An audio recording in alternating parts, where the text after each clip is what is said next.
Well, in that case, it's lunchtime. Thanks ever so much, ladies and gentlemen. It's been a joy to talk. Yes. If anyone, well, who are these people that you said wanted to ask me questions? Heather, I think so. Let me find out. I could be on the motorway to the Lake District or somewhere. I've got another one. Yeah. Who do you most like to interview? Who would I interview anyone? Well, I tell you who I am interviewing, hopefully in September, Barbara O'Neill. And I thought people might know who she was. Oh, you do know? She's the lady from Australia who's been chucked out of her country because she was telling people good things. So I've got that in September in Ochai, the New Land. Got to drive up to Scotland. Yes. Question you asked now, that's what you were here for. Yeah. What was the question I asked when I was doing my dowsing? I'm not really a dowser. No. Those big posts, those iron posts, I was just mucking about. Yeah. They're about a metre or two long. I've never seen a dowser with. Yeah. I was just trying to be entertaining in the morning. Note the word trying. Yes. I was wondering... Jill. It's Jill, isn't it?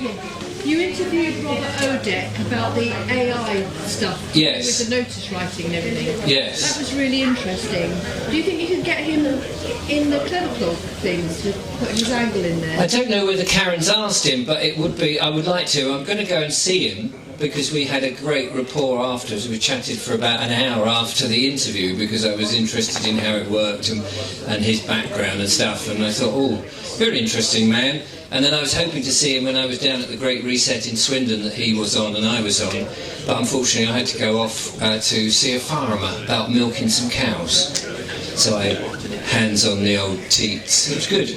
Because we want to do that. Yeah, absolutely. But yes, I will ask Get him. him in the mix. Absolutely. I think there's a load of people. It would be lovely as the show continues to get more and more different voices.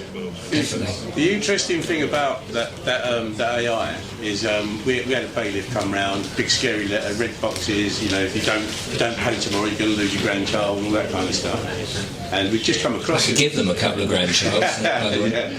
So we just came across it. So we scanned. One of the guys had read the book, got the thing, got the AI, and he's noodling. So he scanned it in. Within 30 seconds, made a 2-page response. Great, sent it off. Haven't heard from him again. So that's fine.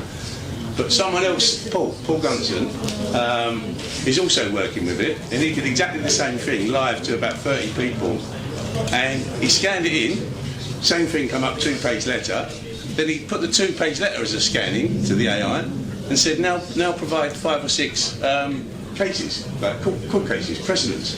Came back with 5 or 6 pages. He then put that back in. He said, now write as if you're writing to a barrister who's trying to prosecute. Came back with 16 pages. And he sent it off. You're never going to hear from him again after that. Gosh, isn't that amazing? Use it. Yeah, absolutely. I mean, it's giving the prompts, the correct prompts. My only thing with, well, not only thing, one of the things that I have with AI, other than those sort of things. I know what you're going to say. You know what I'm going to say. No. It's my thing with AI is it's great because Robert says that is a ring-fenced knowledge base. Yeah. So we have to trust the knowledge that's gone in there, and if you do and it does it and it performs, that's great.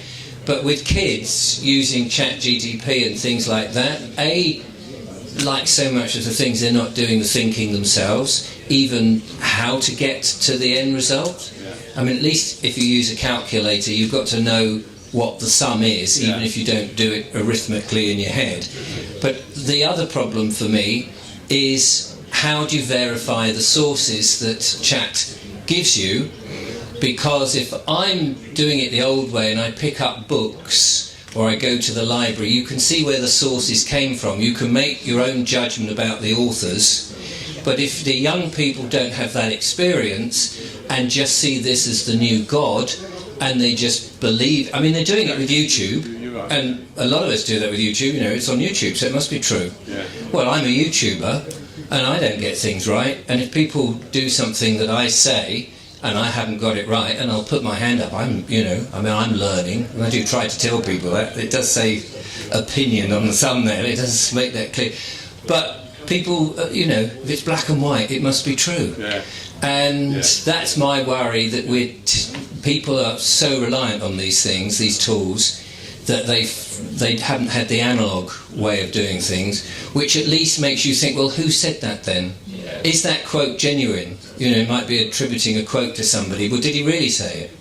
How do we know? I mean, you could argue we never really know unless you witness it, but you need some levels of trust. So that's my thing with AI. But more than that, I think we, in the end, again, we just acquiesce our skills to something else because it's easy, because we're lazy. And, you know, I'd much rather get back in the field with a pitchfork and spend all day, well, maybe one day, haymaking. Then I'll get on the tractor or the combine. Any other? Yes, sir. Because of censorship, is there like a subject or a piece of information that you've wanted to talk about on your channel but you've shied away from? Well, that is very interesting because I know, and having had a chat to other YouTubers, they say things like, well, you talked about such and such, if I mention it, I get a strike. And I said, yeah, but why is that then? And they said, well, it's the smaller channels are now getting the strike because they don't want them to gain a foothold. Some of the larger channels, and I'm sort of creeping up, I mean, you know, it may seem large, 200,000 subscribers, but my views are like pitiful at the moment. But then you've got people like Russell Brand with 6.5 million, so there's a huge leap between him and me, of course. And I say things, and then people would say, oh, well, that Richard Vobes, he must be a shill because he's managed to say such and such and got away with it. And I don't know why I managed to get away with it. There are subjects I won't touch because I know nothing about it and I'm totally ignorant. So things like the Middle East and Ukraine, I've just not talked about any of that. Also, that really is divisive, and I think if you put foot wrong, even accidentally, you can be slated, and you see people taking sides. And the only people I take sides with are the innocent people who are being bombed. You know, the ones that chose not to go to any kind of war, who are always the victims. I was a bit nervous about child stuff and the paedophilia, and then we did have Kimberly Isherwood on, who was talking about how that's in the schools, and she held no grounds, and she just went for it on the show, and I thought, oh God, we're going to get a strike here. But I don't censor I just say if you can avoid saying anything you think will be too much. I don't censor them other than just a very mild conversation, and I'll put it up, I'll chance it, because I do think it's important that what they say is heard, even if it's only heard by a small amount of people. And then on the other hand, what will be, and if there is a higher self that's guiding the channel or making it stay, it will hopefully do that. If it doesn't, then perhaps we're not supposed to do that. I know it's a smarmy way of getting out of it. Other subjects, I handle most of them. Some I'd like to come back to, but really and truly, with the ones that I don't fully understand, I need to get an expert or somebody who has it, so I can be the nodding dog and go, oh, that's interesting, oh yeah. I did have a lady who was channeling aliens, and that was interesting. I'm seeing other channelers, and I don't know what I think about that. Because in my journey, you see all these things that are outside of us, you know, and I'm not knocking anything, these technologies that work, but then you hear, well, everything's vibration and it's all consciousness, and I think, well, ultimately it's us that does it. It's not all these other things, whether they be minerals, rocks, drinks, you know. I just think, well, it's got to be us. If it's vibration and what's the other thing? Energy. Thank you. Forget half the time. If it's vibration and energy and consciousness is the key thing, then all these other things are just there to help you. But ultimately, a bit like ChatGTP, you know. But ultimately, it's down to us, isn't it? And our consciousness. And I see that the same with the religions and the meditation and all those sort of things. Ultimately, it comes down to us, because as far as I understand myself, there is only me, and you lot could actually just be mirage. I have no idea really, because I can't get, very nice mirage, by the way, just let you know. But a mirage nonetheless. So I don't know is the answer. So the things I'd like to talk more about is the spiritual journey, but I find that also can be quite divisive, because some people will adamantly that we've got it wrong. Some people will say, no, you're not going far enough. Other people will be religious people, or people who will, and I get this quite a lot, send me cherry-pick quotes from the Bible, very much a lot of revelations. And I think, I don't know, have you just found the phrases that suit your argument, or is that, I'm not critical about them, but I never quite know really. Perception, isn't it? Perception, yeah. And one person's reality is not necessarily another. I just try to apply a bit of what I think is common sense and some form of logic. Does it compute with me? And I hope that other people do. The other thing is, not everybody's ever going to agree, and I don't care whether they agree or not, really. I mean, I'm happy to listen to the opposing view. But these days, people who have an opposing view call you names. That's their opposing view. So it's like, well, I'm happy to, listen to your argument. And for example, the chemtrail things, I think there's a chap called Jim Lee. Don't know if anyone's heard of Jim Lee. Who, I was sent this link the other day, and his idea is that it's all the pollution of the oil-based fuel that's in the atmosphere is really what's causing it. It's not actually anything being seeded. I didn't spend a lot of time researching it, but I thought, okay, that's an interesting idea. I don't know that I personally believe that, and I would happily have him on the show to say that. What does he say about the shit coming back out of the aeroplane? Well, this is it. I mean, he was being interviewed by some ex-airline pilot who was on his show and saying this is all a load of old nonsense, blah, blah, blah. But then you go, well, okay, that's another point of view. But we've all got to make up our own. I mean, I'm not going to shout them down and say they're shills or they're this, because I haven't a clue.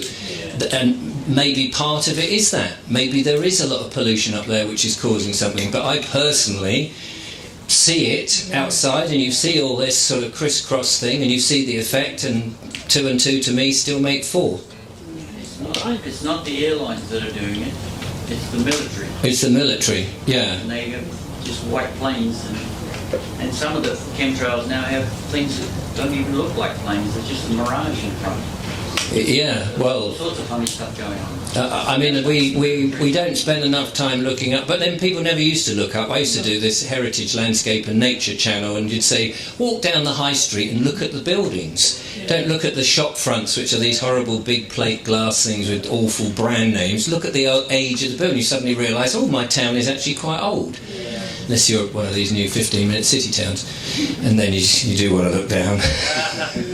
Look at the earth, and look at the horrible mean windows and all of that. Yes? But I think that's a really important thing about your show, why I've always enjoyed it, is the diversity and the fact that you'll always say, I don't know enough about this, but here's this person. And that's the best thing, is that honesty for me. I have no idea, Nobody knows. None of us know. No. We only listen to these things and come to some sort of a conclusion, which for me is all about what you said earlier, it's like our own true self. What is true for me right now in my heart? I might change that tomorrow. Well, I do wonder whether the cabal themselves know what's going on. I mean, what started many, many, many millennia ago and has added on, it does seem to me as if the recent bunch have started to read their own publicity and have gone down the rabbit hole themselves and go, oh yeah, we're the bad guys, that's right, we've got to do terrible things, and they want to see the results much quicker. In the past people were patient and go, that's fine, my grandchildren will see the result of this I'm implementing. I mean, people used to plant trees, didn't they, for the next generation, foresters and things like that. They knew what they were doing. It was long-term stuff, but nothing's long-term, and I think they've fallen into the same trap, which is why everything's escalated, and they're all desperate to see it. But unfortunately, they're not going to, it seems to me. Yeah. I mean, you know, Klaus is supposed to have disappeared. The King's got... I mean, when did the royals ever admit that they had cancer? When did they ever... And Kate's had a mysterious thing, and we're just waiting for the announcement that that's gone wrong. And then the other royals have stopped their duties. So somebody said, well, they've obviously all gone into their bunker because they know what's about to happen, or they've been taken away. All I know is you're not seeing all the pictures and all the nonsense that we used to get. Hello magazine. I mean, not that I get Hello magazine. I get Bye Bye magazine. Bye Bye Roars magazine. It's a good one. But I don't see any of that. I mean, I don't watch the television. And to me, that's the other thing. Let me just say this as a final thing, because I know you all have lunch. To me, it is very strange, because when I come to these events, people come up and they'll ask me something about what's in the news currently and what my feeling is, and I'll say, do you know, I haven't a bloody clue. And I have removed myself. I don't listen to the radio, I don't watch the television, people send me loads of YouTube clips. I rarely get time. I read, I spend a lot of time reading, so people send me books, which is very nice, and I try desperately to read those, and then I might have the authors on the show if it resonates and what have you. And also, Julia and I spend time together, and you know, we live a life. Because the other thing is, you get so wrapped up in trying to save the world, you're not actually enjoying the world. And so I don't know what's happening in the Middle East. You know, somebody said, oh, they're preparing for this and the jets are moving. It's like, and we were all going to die in the 60s and 70s, weren't they, with the nuclear.